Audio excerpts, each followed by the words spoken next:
मित्र नमस्कार। Life lesson with बसंत गुरु जी के साथ आपका हार्दिक स्वागत। हमारे एक मित्र ने अपना विचार साझा किया है जीवन दर्शन से संबंधित। कहते हैं कि हम संसारी मनुष्य का चित्त क्यों हमेशा उथल पुथल में रहता है, व्यग्रता में रहता है, आवेश में रहता है, यानी सोया हुआ रहता है। अंधेरे में पक्ष में उसका चित्त डावाडोल होते रहता है।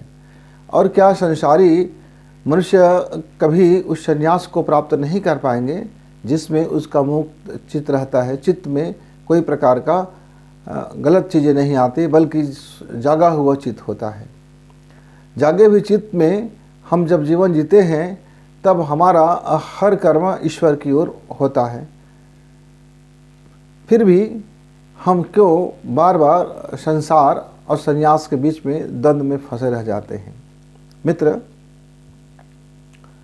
न संसार हमारे विराट ईश्वर के विरुद्ध में है, न ही संसार की कोई रीति नीति हमारे ईश्वर प्राप्ति में, हमारे जीवन को शानदार करने में, हमारे जीवन की बेहतरी करने में, हमारे जीवन को प्रकाश से भरने में कोई रुकावट है। और न संन्यास इस बात की गारंटी है कि वह जीवन से मुक्त हो चुका है, वह चित्त से मुक्त हो चुका है।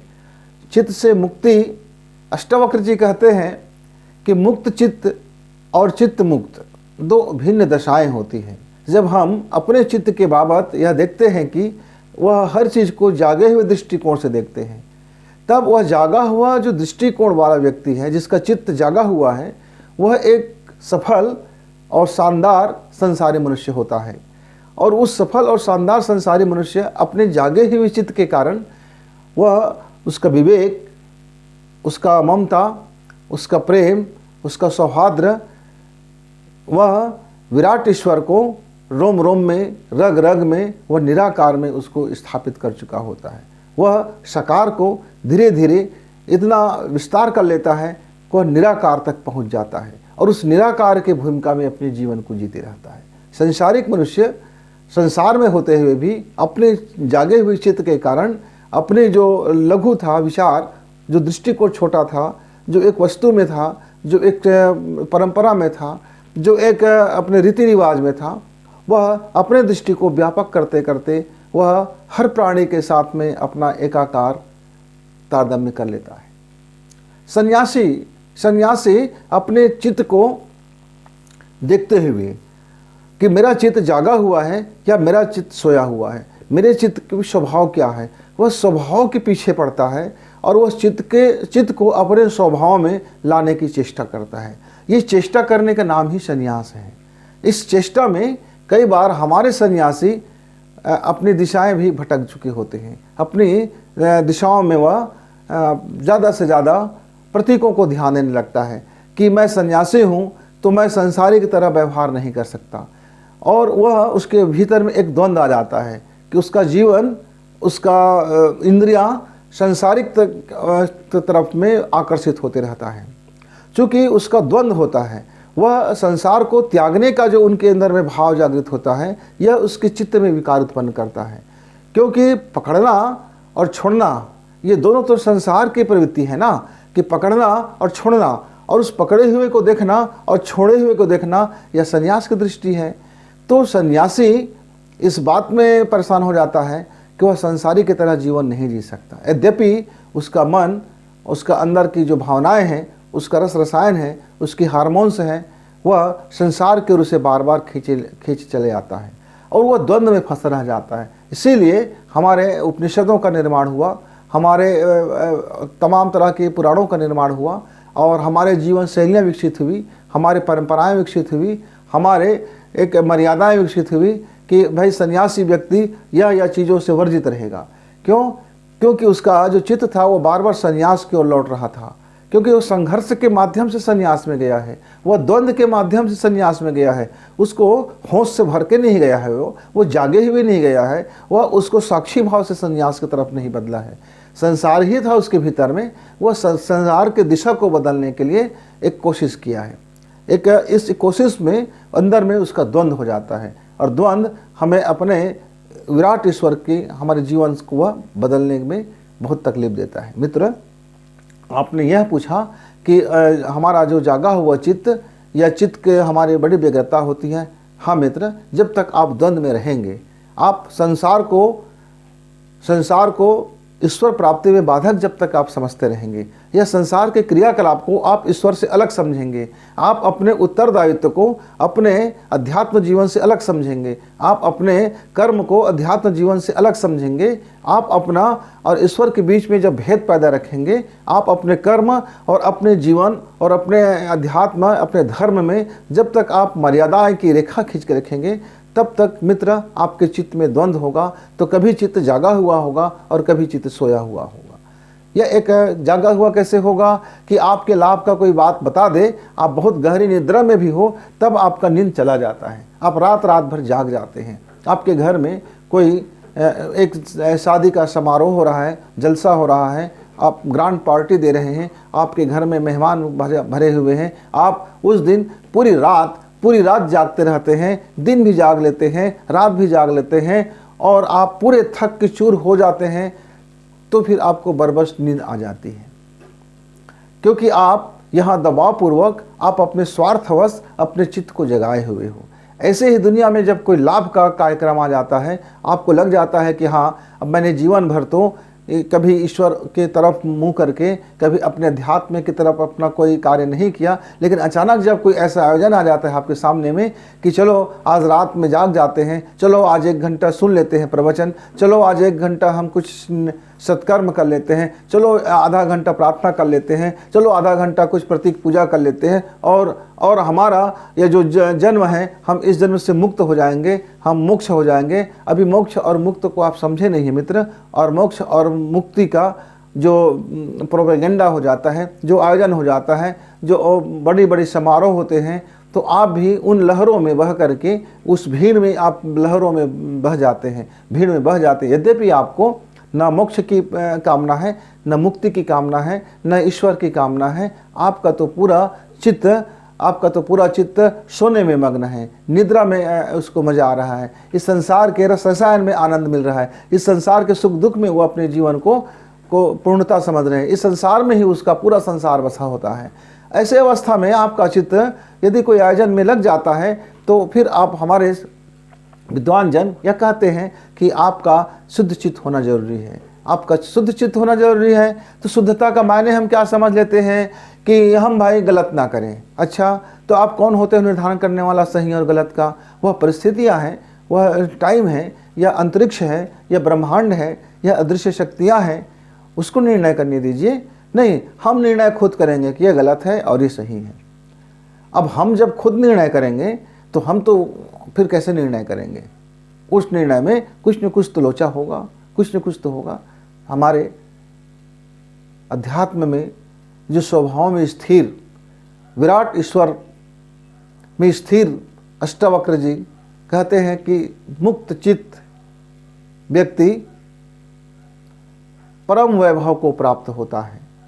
उन्होंने चित्त मुक्त नहीं कहा, उन्होंने चित्त की शुद्धि की बात नहीं की, उन्होंने यह नहीं कहा कि जागा हुआ चित्त या सोया हुआ चित्त, क्योंकि जब कोई चित्त जागा हुआ होगा तो उसे खतरा होगा कि कहीं सो ना जाए। वह लगातार साक्षित्व भाग में जाग नहीं सकता, क्योंकि वह संसार में है। सन्यासी भी इसी संसार का हिस्सा है। सन्यासी का जीवन इस संसार का एक दूसरी व्यवस्था का नाम है, और जो हम संसार कहते हैं वह एक दूसरी व्यवस्था का नाम है। ये अपने अपने लाइफ स्टाइल है, यह अपने अपने जन्म से लेकर के मरण तक की यात्रा का एक तरीका है कि इस यात्रा में मैं अपने आप को किस तरह से इस जीवन को, अपने लाइफ स्टाइल को जीऊँगा, सांसें लूँगा, कर्म करूँगा, कर्तव्य पथ करूँगा, मेरे अपने दायरा होगा, मेरे अपने परिजन होंगे, गैर होंगे, दुश्मन होगा, दोस्ती होगा, प्रेम होगा, नफरत होगा, घृणा होगा।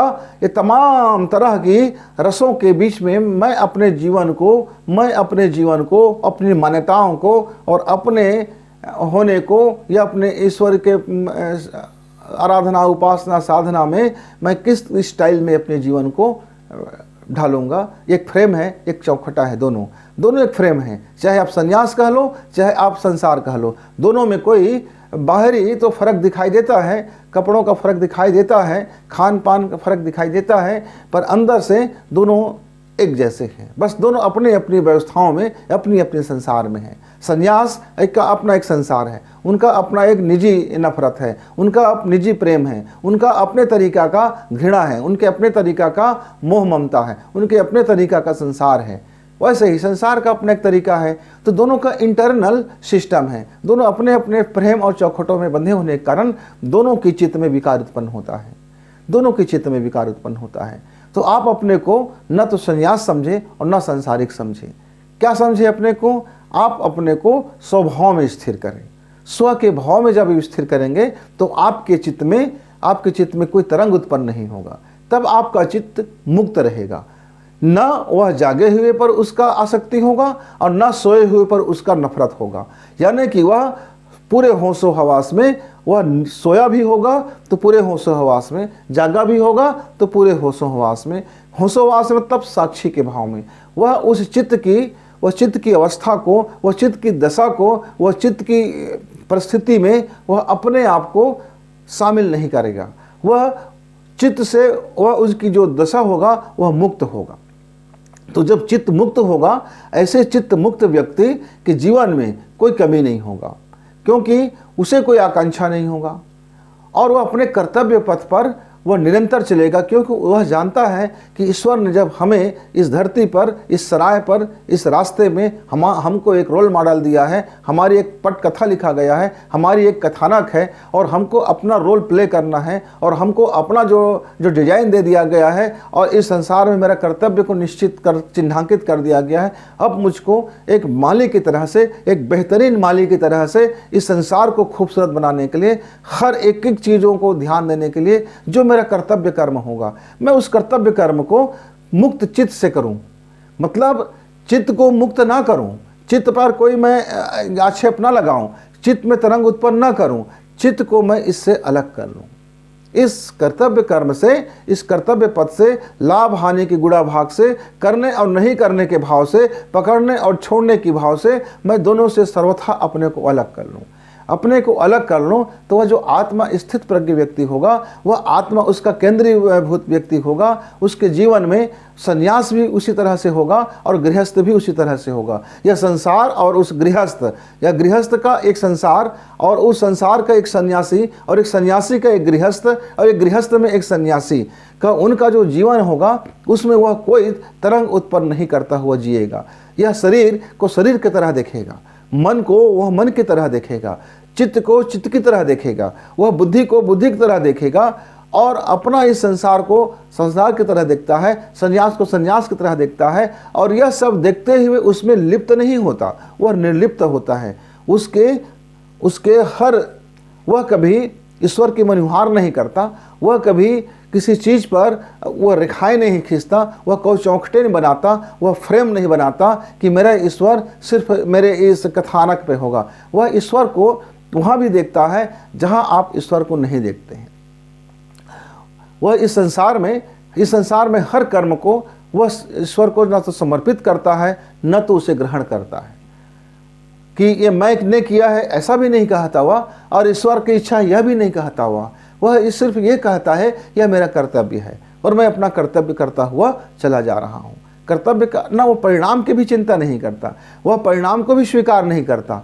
सुख है तो भी वह सुख में वह बिल्कुल आकर के लहर में आकर के बह नहीं जाता, और दुख है तो दुख में भी आकर के वह बह नहीं जाता। यद्यपि वह जैसे उसको पीड़ा होती है तो वह भी रोता है, क्योंकि शरीर का पीड़ा शरीर को समझता है तो शरीर को समझाता है, और वह दुख को दुख की तरह देखता है, सुख को सुख की तरह देखता है। यानी वह देखने का काम ज़्यादा करता है, समझ की काम ज़्यादा होता है। और जब समझ का काम आ जाता है, देखने का वाला काम हो जाता है। मित्रों, यदि आपके बगल में कोई मित्र है और उसका दोनों हाथ आपके सामने में काट दिया जाए तो एक समय के लिए वह विदारक दृश्य देख करके आपका हृदय भी दहल उठेगा, आपके मन में भी वह चित्कार उठेगा, लेकिन आपको वह पीड़ा अनुभव नहीं होगा, आपको वह पीड़ा अनुभव नहीं गुजरेंगे आप उस पीड़ा से। हाँ, आप ये कहेंगे ओहो कितनी दर्दनाक दृश्य है कि जब उसके हाथ कट गए या पैर कट गए या वो व्यक्ति अचानक गिर के मर गया।